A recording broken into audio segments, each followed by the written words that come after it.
Prezados membros do júri da Faculdade de Direito da Universidade de Lisboa, prezados futuros leitores dessa dissertação de mestrado, essa é uma pequena apresentação digital de tudo aquilo que você vai ler e acompanhar durante a minha dissertação de mestrado, durante essa pesquisa.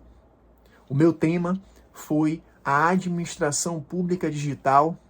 Colocamos essa administração pública digital ou governo digital na balança para verificar quais são as suas vantagens, quais são as suas desvantagens e pesar, ponderar se essa administração pública digital vale a pena ou não. Para tanto, inicialmente eu tracei um panorama geral sobre o tema. Eu fiz um raio-x da administração pública digital, visando conhecer melhor esse instituto, verificar suas entranhas, verificar tudo aquilo que tem de bom e de ruim no uso da tecnologia digital na gestão pública. Por isso, eu estabeleci primeiro um conceito de administração pública digital, o seu histórico, verifiquei quais são as ferramentas que essa administração pública utiliza, que são as tecnologias digitais, para analisar como ela se manifesta, como ela age, tanto na sua dimensão interna e na sua dimensão externa. Feito esse panorama, eu pude identificar algumas vantagens e algumas desvantagens dessa administração pública digital. Feita essa identificação de tudo que ela tem de bom e de ruim, eu coloquei na balança, eu ponderei as vantagens e desvantagens e cheguei na seguinte conclusão: para que esse governo digital, para que essa administração pública digital valha a pena, para que suas vantagens supere o peso das suas desvantagens, nós devemos estabelecer alguns limites, alguns cintos de segurança, alguns freios, para que esse governo digital não se transforme em um verdadeiro leviatã tecnológico, para controlar os seus superpoderes e fazer com que esse governo digital seja em prol do cidadão, em prol do ser humano. Pois bem, por isso o título da dissertação, a administração pública digital na balança, em que nós vamos identificar e ponderar as vantagens, os desafios e estabelecer alguns limites para que essa administração digital possa, o peso das suas vantagens, superar o peso das suas desvantagens, para que essa administração digital possa finalmente valer a pena em prol do cidadão, em prol do ser humano. Pois bem, feita essa pequena introdução, vamos estabelecer ponto a ponto aquilo que foi dito e escrito nessa pesquisa. O que é a administração pública digital? Qual é o seu conceito? É aquela administração pública que está na palma da mão do cidadão. É aquela que está disponível por meio das plataformas digitais. O cidadão tem acesso a essa administração pública digital por meio de um clique no aplicativo do governo no seu smartphone. Falando de forma mais técnica, a administração digital é aquela que utiliza as tecnologias digitais para se transformar, para fazer uma verdadeira nova gestão pública, uma transformação interna e externa em prol do cidadão. Então, não é somente uma administração pública tecnológica, é uma administração pública que utiliza as tecnologias em prol do cidadão, uma nova forma de administrar em prol do ser humano. Historicamente, nós dividimos de forma didática em 3 momentos. Uma administração pública, primeiro, analógica, aquela administração pública do papel, do carimbo, da burocracia, das filas sem fim, que trata o cidadão com desconfiança, que trata o cidadão como se fosse um verdadeiro inimigo. Depois, um momento de administração pública eletrônica, que é aquela administração pública que entra na rede, entra na internet e começa a ter sites do governo, a utilizar algumas tecnologias digitais, mas que é aquele modelo de gestão pública gerencial, que entende o cidadão como um verdadeiro cliente. E por fim, com o avanço das tecnologias e com o passar do tempo, chegaremos em uma administração pública que seja verdadeiramente digital, que é aquela administração pública que é digital de ponta a ponta, que é orientada por dados, que utiliza as plataformas digitais para uma administração pública, uma atividade administrativa voltada e obcecada em melhor atender o cidadão. Então, essa administração pública digital seria, portanto, uma evolução da administração pública eletrônica. Aqui, o cidadão não é tratado nem com desconfiança, nem como inimigo, nem como cliente. Aqui, ele é respeitado enquanto cidadão e ele é partícipe da construção das políticas públicas por meio das plataformas digitais. Pois bem, para construir essa administração digital, obviamente, nós precisamos de tecnologias. Então, as tecnologias digitais são as ferramentas para a construção dessa administração pública. Nós destacamos aqui 5 tecnologias digitais principais para se construir uma administração pública que seja verdadeiramente digital. Digital de verdade e não digital de fachada. Então, como esse governo digital ele é orientado por meio dos dados, do fluxo de dados, né, nós estabelecemos 5 tecnologias que seguem essa lógica de fluxo de dados e que são as principais da contemporaneidade. Quais são essas tecnologias? Primeiro, nós temos a internet das coisas.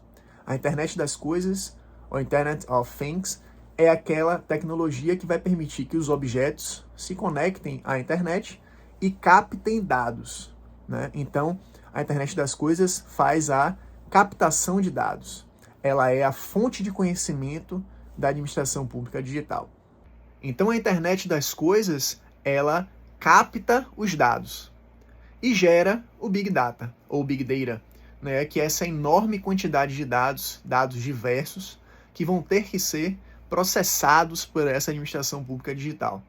Então, enquanto a internet das coisas é a fonte de conhecimento, a fonte de dados, o Big Data são os dados, por assim dizer. E esse Big Data representa a matéria-prima da administração pública digital.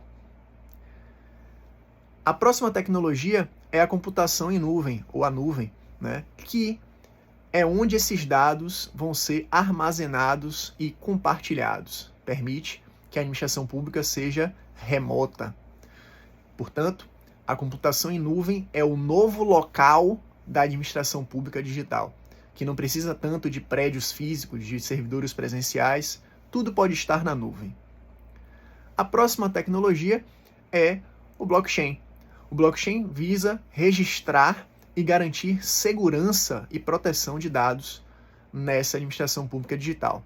Então, o blockchain ele é o segurança dessa forma de governar dessa administração pública digital.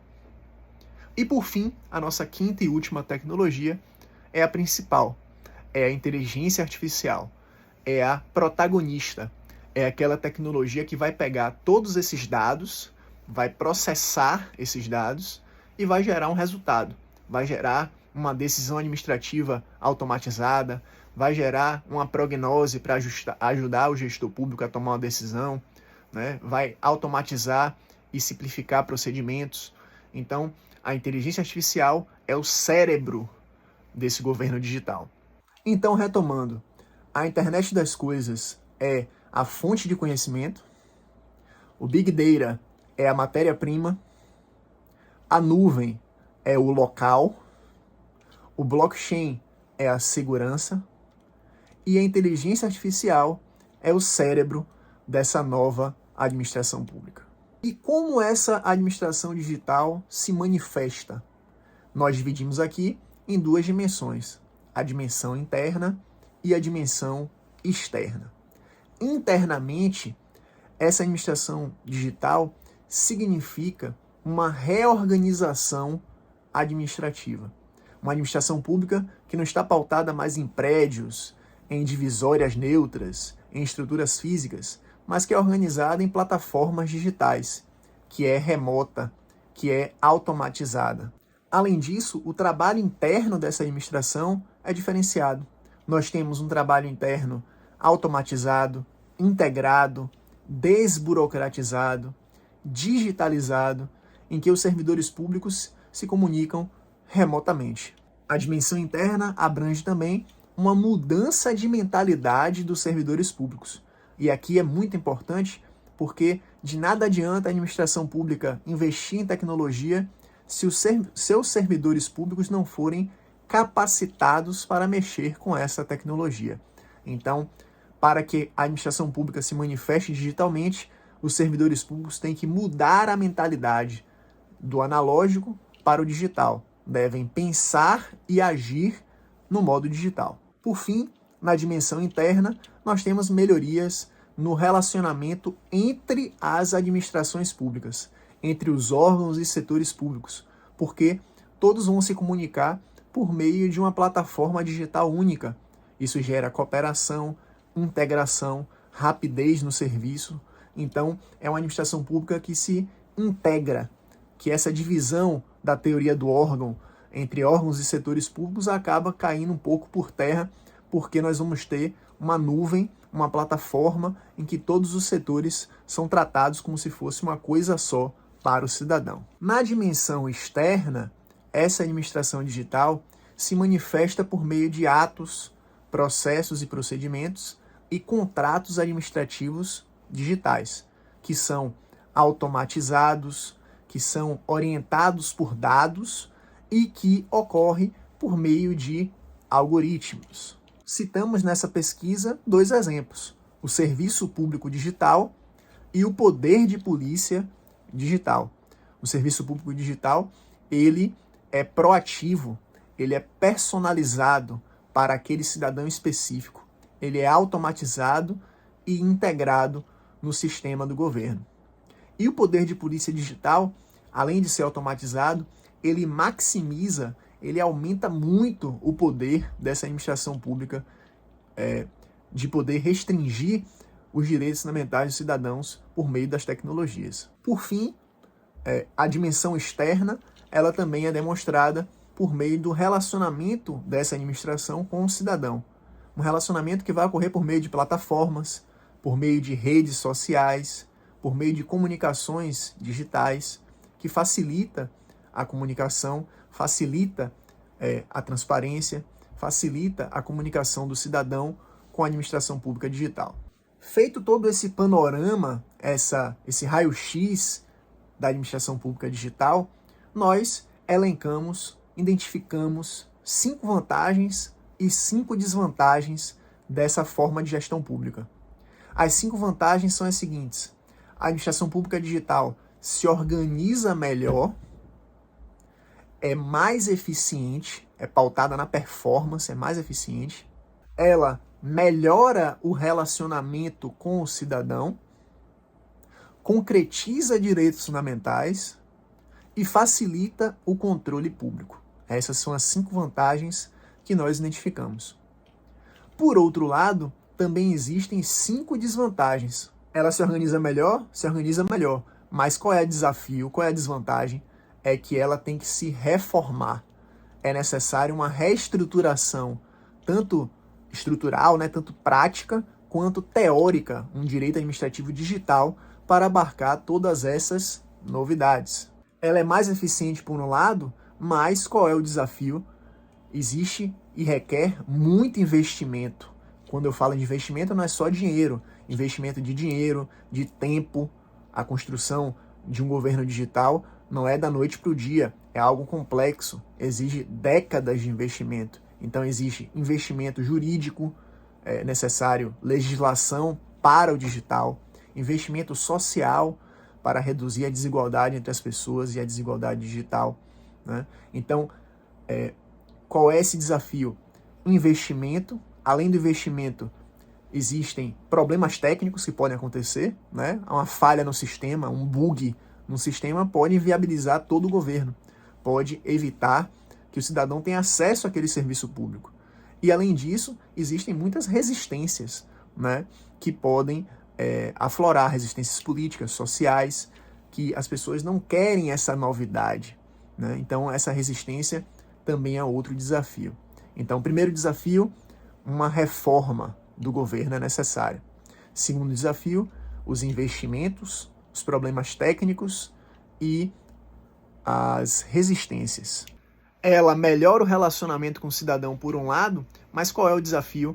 Ela desumaniza a administração pública e muitas vezes pode também coisificar o cidadão.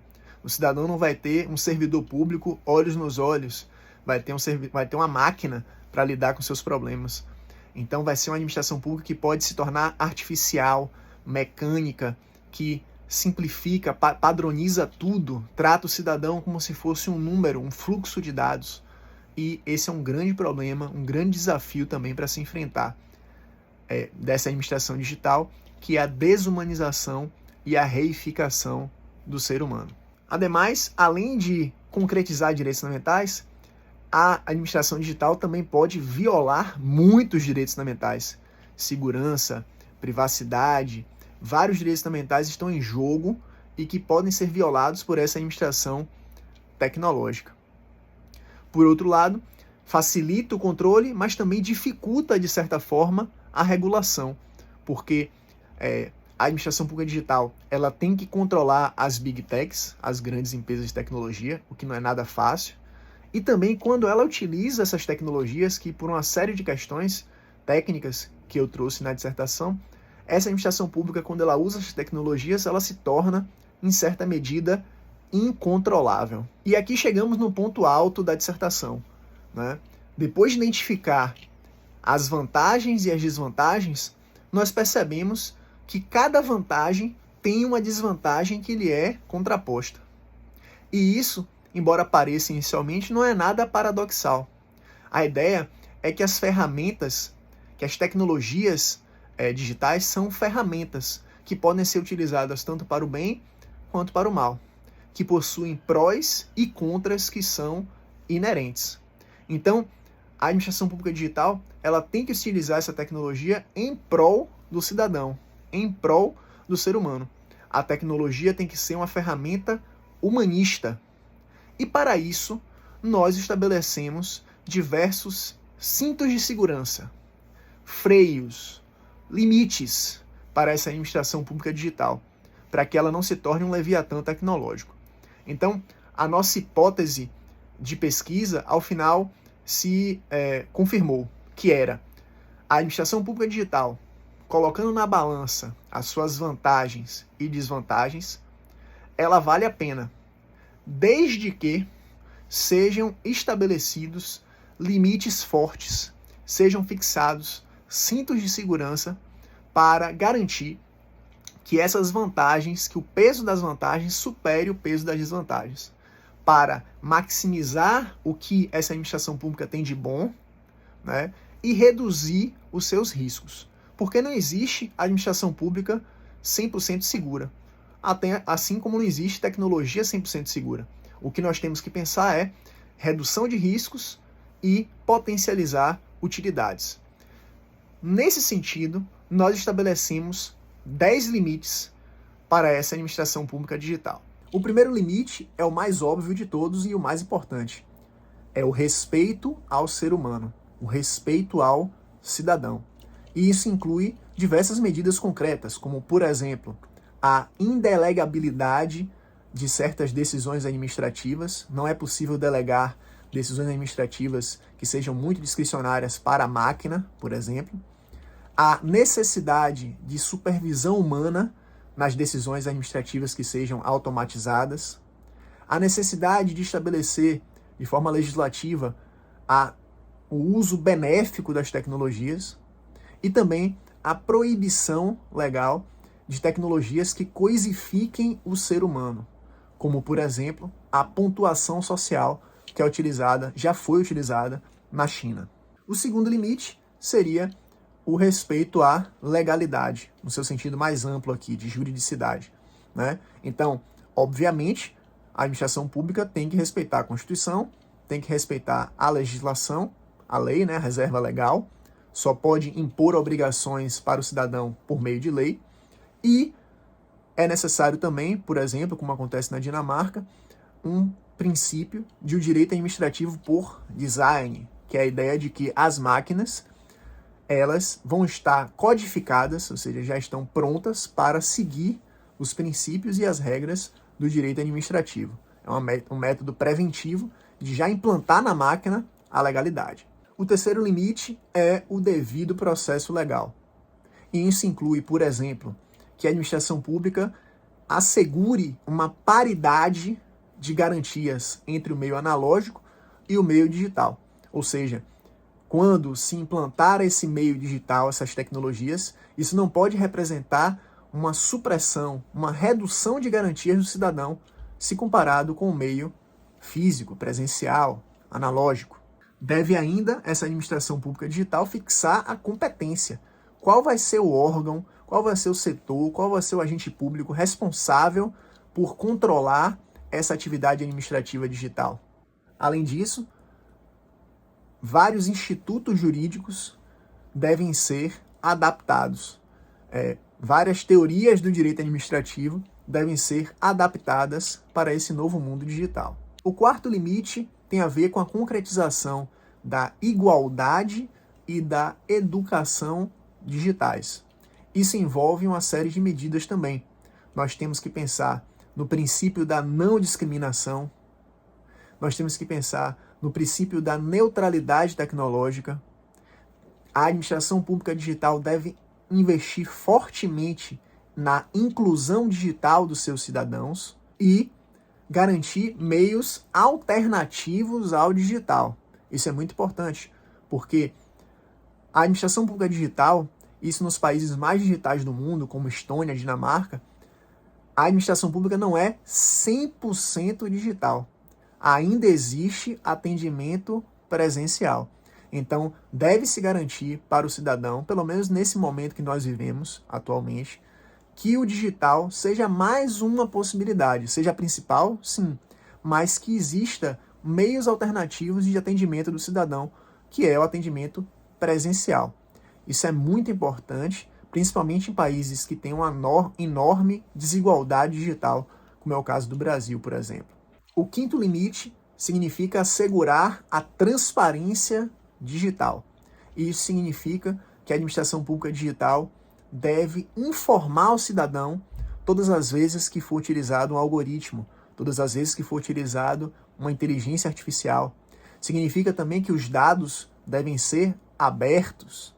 Significa que o cidadão tem direito à explicabilidade algorítmica, que significa a decisão que foi tomada por algoritmo, o cidadão tem que entender essa decisão, tem que entender os seus fundamentos e garantir, como também existe em toda a administração, um equilíbrio entre aquilo que é sigiloso, entre a confidencialidade e a transparência. Nem tudo pode estar aberto para todos, para que todos possam ver e enxergar. Existem dados que são protegidos por sigilo, que são a exceção. A regra é a transparência. O sexto limite significa que a administração pública digital tem que garantir a cibersegurança, a segurança e a proteção da privacidade de dados do cidadão.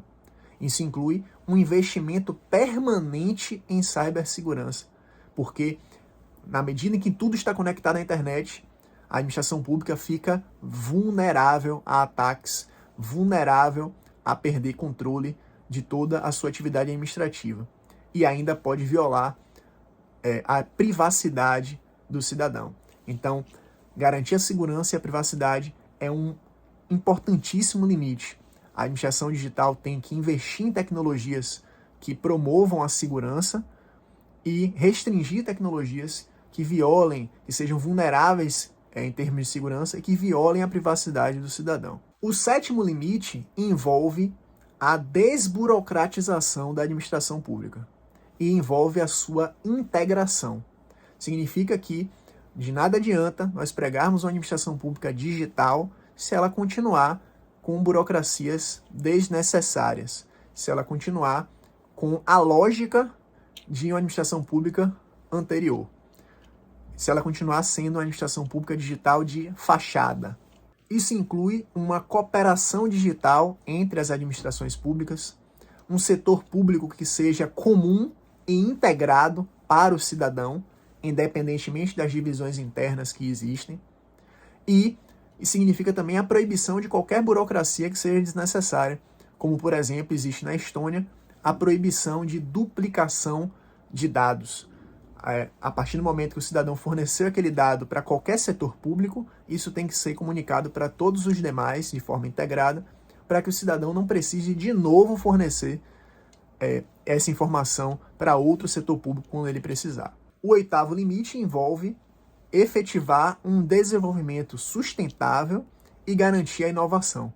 É muito importante que a administração pública digital use tecnologias que sejam verdes, que preservem o meio ambiente, e que essa administração digital foque sempre na inovação, porque senão ela vai ficar para trás. Então a tecnologia, uma administração que seja tecnológica de verdade, sempre deve pautar-se no experimentalismo, nas inovações, em laboratórios de inovação, para que ela não fique para trás e ela vá sempre acompanhando as mudanças tecnológicas que são constantes. O 9º limite envolve a adoção de diversas medidas preventivas por essa administração digital. Então, por exemplo, a regulação, o controle feito por essa administração digital, como regra, deve ser feito por design, por desenho, por educação e experimentação. Além disso, como fez o regulamento europeu sobre inteligência artificial recentemente, é importante dividir as tecnologias por grupos de risco. Então, a administração digital ela deve proibir tecnologias que sejam de risco inaceitável para o ser humano e deve restringir tecnologias que sejam de risco alto. Além disso, o governo digital não pode contratar empresas que não sigam os parâmetros legais, por óbvio. Por fim, o 10º e último limite envolve a adoção de medidas repressivas. Então, a administração pública digital, ela deve, por exemplo, invalidar, obviamente, atos administrativos digitais que sejam inválidos. Também deve punir de forma severa qualquer violação da lei. Então, sanções expressivas, como multas, ressarcimento integral, perda da função pública, proibição de contratar com a administração pública, retirada do mercado, além da responsabilidade civil, administrativa e criminal. Então, a administração pública deve adotar medidas preventivas e também medidas repressivas. Por evidente, não são limites fáceis de serem estabelecidos, mas são limites necessários para que essa administração pública digital seja em prol do ser humano, em prol do cidadão, porque as tecnologias elas devem ser ferramentas humanistas. A administração pública digital deve ser obcecada em melhor atender o cidadão. O digital serve ao ser humano. Não podemos inverter a ordem. Se não for assim, a administração pública digital é somente um luxo desnecessário, um lixo, um elefante branco, um gasto desnecessário em tecnologia que não vai servir, ao final, para o cidadão. Então, a frase final dessa dissertação, dessa pesquisa, é: o digital serve ao ser humano. É isso. Eu agradeço a todos aqueles que contribuíram com essa pesquisa, com essa dissertação de mestrado, e submeto essa pesquisa para a crítica acadêmica e para a crítica pública, porque esse vídeo vai ficar disponível para todos. E até a próxima.